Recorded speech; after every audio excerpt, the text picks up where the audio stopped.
यवतमाळमध्ये नगर परिषद निवडणुकीची रणधुमाळी रंगत चालली आहे। प्रशासनाने सर्वतोपरी तयारी पूर्ण केली असून 2 डिसेंबर रोजी मतदान पार पाडले जाणार आहे। या निवडणुकीत नगराध्यक्ष आणि 58 नगरसेवक पदांसाठी मतदार आपला लोकशाही हक्क बजावणार आहेत। शहरात एकूण 2,32,315 मतदार आहेत। त्यांच्यासाठी 248 मतदान केंद्रे उभारण्यात आली आहेत। कायदा आणि सुव्यवस्था अबाधित राखण्यासाठी प्रशासनाने कडक उपाययोजना केल्या असून 11 संवेदनशील केंद्रावर विशेष लक्ष ठेवले जाणार आहे। निवडणूक निर्णय अधिकारी तथा उपविभागीय अधिकारी गोपाल देशपांडे यांनी ही माहिती दिली।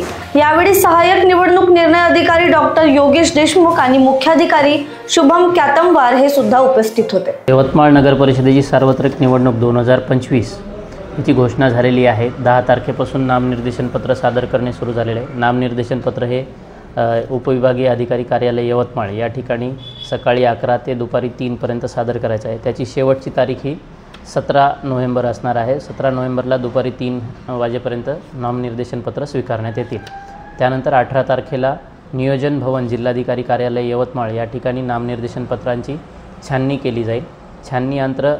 छाननीच्या नंतर उमेदवारी अर्ज मागे घेण्यासाठी जर अपील नसेल तर 21 तारखेपर्यंतचा वेळ आहे आणि अपील असेल तर 25 तारखेला दुपारी 3 वाजेपर्यंत नामनिर्देशन पत्र वापस घेऊ शकतात। त्यानंतर 26 तारखेला उमेदवारांना चिन्ह वाटप होणार आहे आणि उमेदवारांची अंतिम यादी देखील त्यावेळेस फायनल केली जाईल आणि 2 डिसेंबरला मतदान प्रत्यक्षात सुरू केलं जाईल।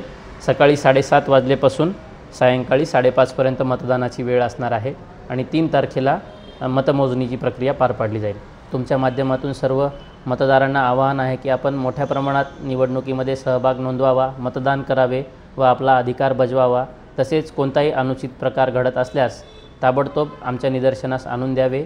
आपण आदर्श आचारसंहितेची उल्लंघन करणाऱ्यावरती कठोर कारवाई यावेळेस केली जाणार आहे। Bureau report, Lokvahini media, Yavatmal.